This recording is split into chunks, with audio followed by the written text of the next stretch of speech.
Një tragjedi e rëndë ka goditur sot qytetin e Pejës, ku një aksident fatal ka ndodhur në mesditë në zonën e njohur si Çungur, duke lënë pasoja të rënda dhe duke tronditur të gjithë opinionin publik. Sipas informacioneve të para, në këtë aksident ka humbur jetën një i ri, ndërsa një tjetër është duke luftuar për jetën në Spitalin Rajonal të Pejës. Viktima e kësaj ngjarjeje është identifikuar si Eldion Kelmendi, vëllai i reperit të njohur Gjesti, një emër i njohur në muzikën rap në Kosovë dhe më gjerë. Lajmi i kësaj humbjeje ka prekur thellësisht jo vetëm familjen Kelmendi, por edhe komunitetin e artistëve dhe qytetarët që e kanë njohur atë. Aksidenti ka ndodhur rreth mesditës, në një kohë kur rrugët ishin të frekuentuara nga qytetarët që lëviznin në zonë. Sipas dëshmitarëve okular dhe burimeve të parapolicore, një motor 4 rrotësh, ATV, i drejtuar nga Kadri Berisha dhe me pasagjer Eldion Kelmendin, është përplasur dhunshëm me një veturë që ishte në lëvizje. Përplasja ka qenë aq e fuqishme, saqë motori është hedhur disa metra larg, ndërsa 2 të rinjt janë rrëzuar në asfalt me lëndime jashtëzakonisht të rënda.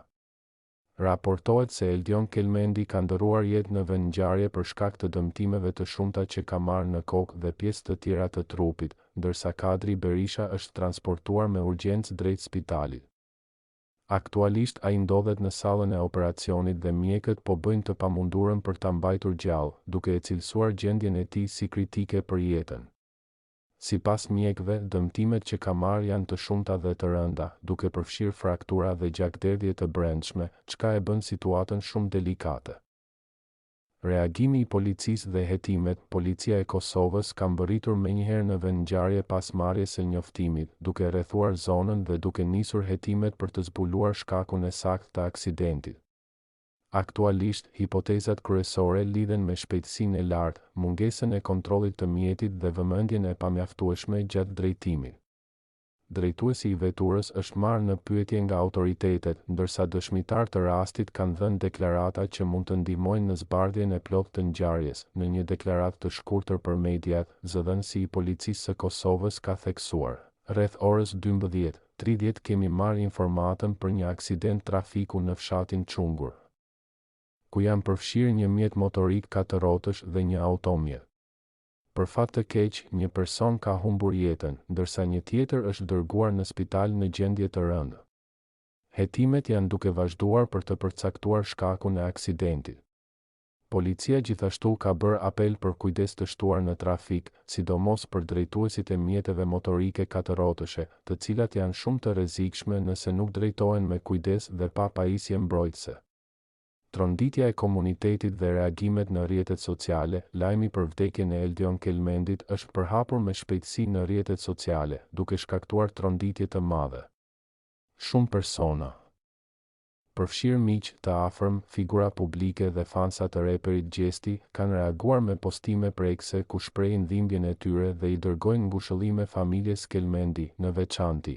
Komuniteti muzikor në Kosovë është prekur thellë nga kjo tragjedi, pasi Eldioni njihet jo vetëm si vëllai i Gjestit, por edhe si një djalë i dashur dhe i respektuar nga të gjithë.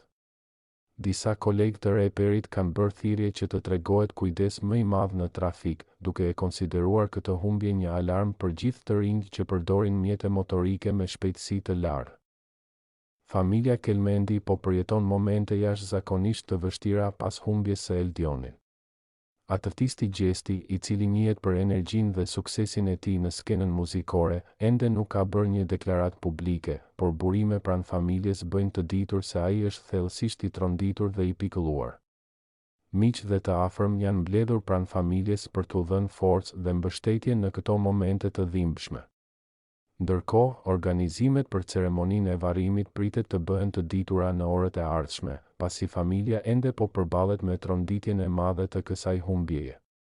Banorët e zonës kanë reaguar duke theksuar se rruga ku ndodhi aksidenti është e njohur për aksidente të shpeshta. Për shkak të mungesës së sinjalistikës dhe shpejtësisë së lartë me të cilën lëvizin drejtuesit e mjeteve, ata i kanë bërë thirrje autoriteteve që të marrin masa konkrete, si instalimi i tabelave paralajmëruese dhe kontrolli më i rrept i qarkullimit, për të shmangur tragjedi të tjera në të ardhmen, sipas statistikave të Policisë së Kosovës. Numri i aksidenteve me mjete motorike, përfshirë motorët katërrotësh, ka qenë në rritje gjatë vitit të fundit, veçanërisht gjatë stinës së verës kur këto mjete përdoren më shumë për argëtim dhe udhëtime të shkurtra. Shumë nga këto aksidente ndodhin për shkak të mungesës së helmetave, pajisjeve mbrojtëse dhe drejtimit të mjeteve nga persona pa përvojë të mjaftueshme. Kjo ngjarje e rëndë ka lënë pas një dhimbje të madhe dhe një boshllëk të pasvendësueshëm për familjen dhe miqtë e Eldion Kelmendit.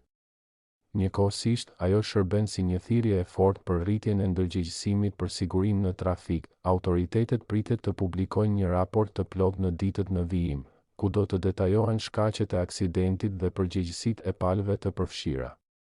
Ndërkohë, qytetarët e Epejës dhe më gjerë po e përjetojnë këtë tragjedi si një ngjarje që duhet të shërbejë për të shmangur humbje të tjera të panevojshme jetësh njerëzish.